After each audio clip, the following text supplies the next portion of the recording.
Assalamualaikum and hi friends, welcome to my channel Nasreen Vlogs Tamil. நம்ம சேனலில் இப்போ வந்து மணி சேவிங் டிப்ஸ் தான் போடுறோம். அந்த வரிசையில் இன்றைக்கி என்ன பார்க்க போகிறோன்னா how to save 4000 in 5 months. அதாவது 5 மாதத்தில் நம்ம 4000 ரூபாய் சேவ் பண்ண போகிறோம். அது நம்ம வாரமாக தான் சேவ் பண்ண போகிறோம். இப்போ வாங்க வீடியோக்குள்ளே போய் டீட்டெயில்டாக பார்க்கலாம். அதுக்கு முன்னாடி நீங்கள் நம்ம சேனலை ஃபஸ்ட் டைம் பார்க்குறீங்கன்னா மறக்காமல் நம்ம சேனலை சப்ஸ்கிரைப் பண்ணுங்கள் ஃப்ரெண்ட்ஸ். வாங்க வீடியோக்குள்ளே போகலாம். நம்ம இப்போது 4000 ரூபாயை 5 மாதத்தில் சேவ் பண்ண போகிறோம். அந்த 5 மாதத்தையும் நான் பிரித்து எழுதியிருக்கேன்.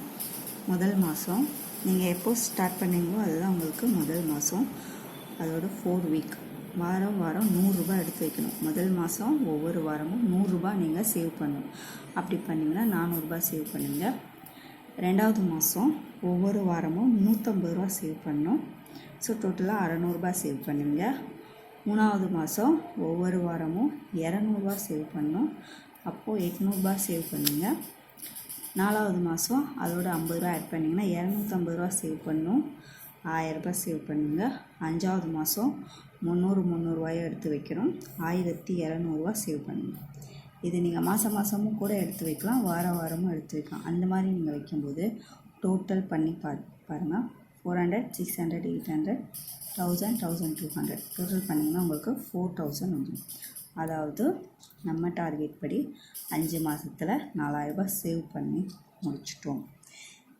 இந்த சேவிங்ஸை நீங்கள் வீட்டில் ஒரு டப்பாலேயோ இல்லை ஒரு பர்ஸ்லையோ இல்லை உண்டியல்லையோ கூட போட்டு சேவ் பண்ணி வைக்கலாம். 5 மாதம் கழித்து அந்த 4000 ருபீஸை நீங்கள் எடுத்து பேங்க்லையோ போஸ்ட் ஆஃபீஸில் போட்டு வச்சு சேவ் பண்ணலாம். இல்லாட்டி 4000 ருபீஸ்க்கு உங்களுக்கு ஏதாச்சும் ஒரு நீட்ஸ் இருந்தால் அப்போதைக்கு நம்ம யூஸ் பண்ணிக்கலாம். கண்டிப்பாக சேவிங்ஸ் என்றைக்குமே வீணாகாது. சின்ன சேவிங்ஸாக இருந்தாலும் கண்டிப்பாக ட்ரை பண்ணி பாருங்கள் ஃப்ரெண்ட்ஸ். அவ்வளோதான் இந்த வீடியோ இதோட முடியுது. வீடியோ பிடிச்சிருந்தால் லைக் பண்ணுங்கள். மறக்காமல் நம்ம சேனலை சப்ஸ்கிரைப் பண்ணி சப்போர்ட் பண்ணுங்கள் ஃப்ரெண்ட்ஸ். தேங்க்யூ ஃபார் வாட்சிங். அஸ்ஸலாமு அலைக்கும்.